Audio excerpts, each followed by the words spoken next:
Ah, Pisgah. It had been way too long. I am so stoked to be back here. This is my first real ride since the whole quarantine craziness started, so I'm just so happy to be out in the forest. Today, we're out here because we're going to do a first impressions ride on my 2020 YT Jeffsy. What I mean by first impressions is that I want to take you along as I figure out this bike, because before I do a full review video on it, I actually want to ride it for a couple months. And I want to do the full review with all the geocharts and all that geeky stuff that I love after that. For now, we're just gonna go for a ride and talk a little bit about the bike.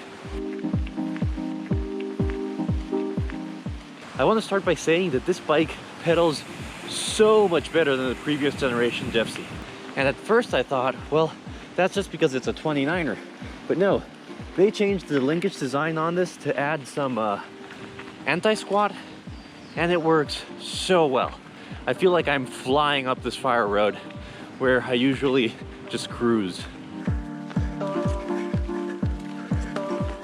I'm not gonna bore you with 20 minutes of me huffing and puffing while I'm climbing this, but I did want to convey how well the bike manages slower, techie climbing over all these routes and all this stuff. As long as I'm not doing like a really serious prolonged climb, I just like to leave the shock in the open position. It's not worth my time to switch it unless it's for something very particular. Because like this kind of stuff, it just open does perfectly fine. I do want to clarify, when I'm climbing a fire road, I'll switch over to firm on the shock. On rooty or techie climbs, usually open is the best setting for me. And that is, by me, enough huffing and puffing for one video. So I'm gonna keep on going, and I will see you once I'm at the top and we're ready to start descending. After an hour and a half of climbing, I'm finally at the top, and it's time to ride down. This is Upper Black Mountain, and I am going what is considered to be kind of backwards to then go ride Buckwheat into Bennett. I didn't know it when I was recording this, but this section of Upper Black Mountain was just reworked to flow better in the direction that I was riding it. Anyhow, I chose this route as it has a bit of everything, and it'll really put the bike and me through its paces. Buttery smooth. With everything from high speed to techie sections to one particular section that I still can't ride. Oh, this is meant to be doubled. It's a big send.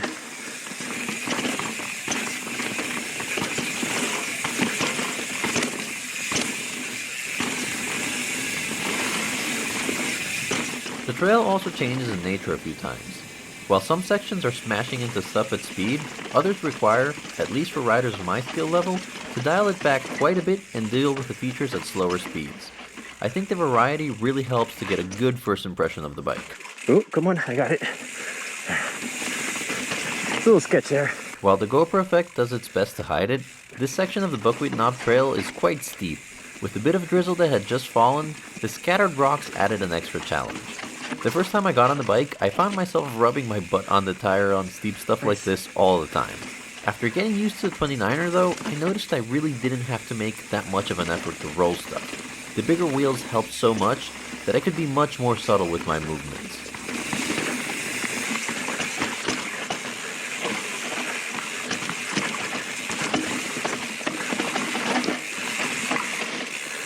Wow, that was steep. And loose. Kind of wet.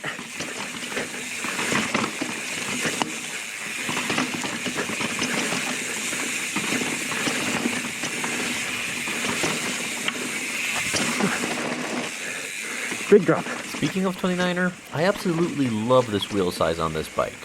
I had always ridden 27.5 bikes, and for years had been very vocal about not finding 29ers to be enjoyable. But it seems that after much evolution, the bike industry in general has figured out how to make these things rip and still be fun. They no longer feel to me like they have big clunky wagon wheels. And I'm not saying 29ers are better. There's a lot of reasons to prefer 27.5, and I do believe that in the end, it's a matter of personal preference. But what I am saying is that 29ers are better than they've ever been. And if there's ever been a time to consider one, now is it. Whew. That was freaking awesome. I am so blown away by this bike. It's so unbelievably stable. The platform is just I mean, seriously, wow. And I do mean that. It's quite amazing how you can point it into a sea of roots at speed, and the frame will stay incredibly stable as the suspension works its magic, sucking up all the terrain as if nothing. I loved my old bike, but this one inspires gobs more confidence, and Bennett Gap is the perfect place to confirm that. The beginning of Bennett kind of meanders and goes up and down a little bit, and then gets to a certain point where it just points down the rest of the way, and it is so good. It's steep, it's fast, and it's chunky. Plus, it has one iconic feature that I've done a handful of times at the most.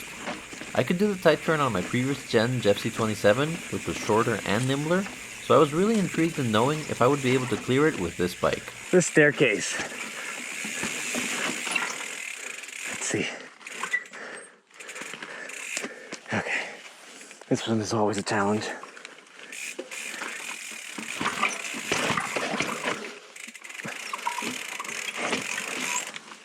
I always have to take a second look at that one before I can do it. I'm happy to say I got it first try, which speaks wonders about this bike's ability to balance its added length while still retaining its ability to deal with slow, tighter tech. I was expecting the penalty of bigger wheels and the longer frame to be bigger, but in these situations, it seemed to be almost non-existent. In many ways, I didn't feel like I had bigger wheels except when it mattered, which was a big concern I had for sections like this where I'd be going much slower. The bike also remained composed under braking. Whether in slow terrain or fast chunk, it didn't suffer from any kind of dive or loss of traction. I found myself letting go of the brakes a lot more just because of that added confidence.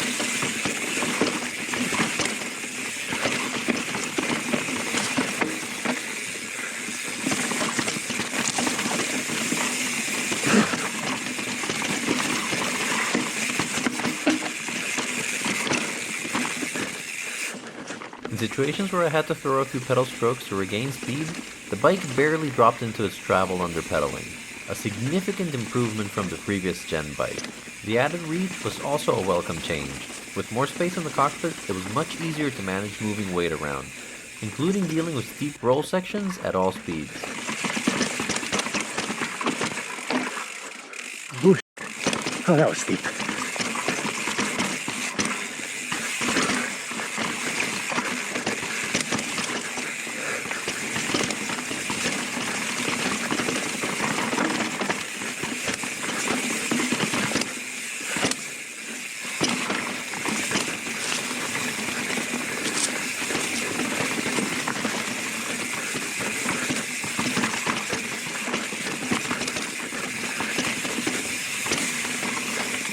So for now I have the suspension set up, especially a fork, a little bit softer than the manual said, because when I had it at the settings that the manual said, it was just killing my hands. Now I think it's buttery smooth, tons of traction, and it's just so comfortable. Interestingly, while I had to go softer for the fork, I found myself wanting to add more and more pressure to the shock. Since the linkage is very progressive, what worked best for me was to go for a harder shock and to remove all of the volume spacers, and try to make the shock as linear as possible. This kinda gave me the best of both worlds. The shock was riding very high in its travel while still being supple, but it would ramp up sharply to avoid bottoming out. It's not the easiest bike to set up that I've ever used, but if you get it right, it's absolutely amazing.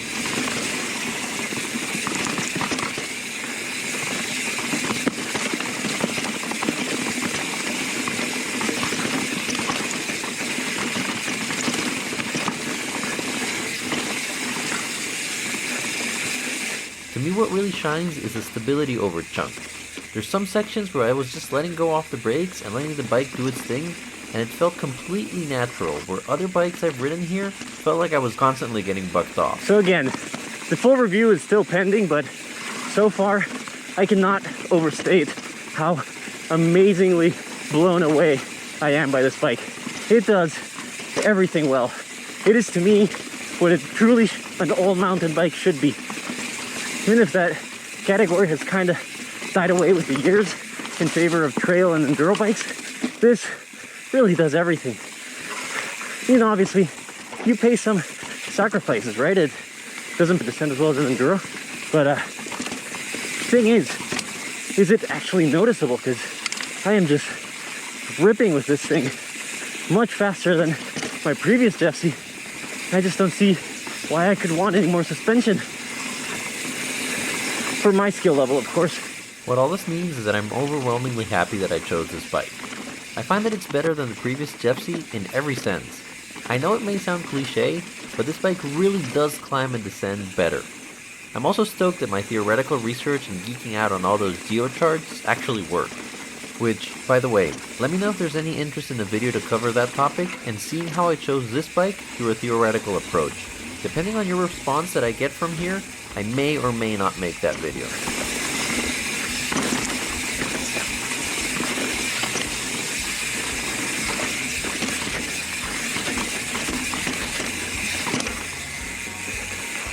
Well, you can probably hear the river on the side. That is a sign that we are basically at the bottom. Whew. There we go. Bennett Gap survived. That was awesome. God, I love this bike. I love being out here so much. This is such a fun place to ride. This is such an amazing bike. What a day. This is what mountain biking is about. I just love it here. I have nothing else to say, guys. I hope to see you soon for another video. In the meantime, happy riding. See you around.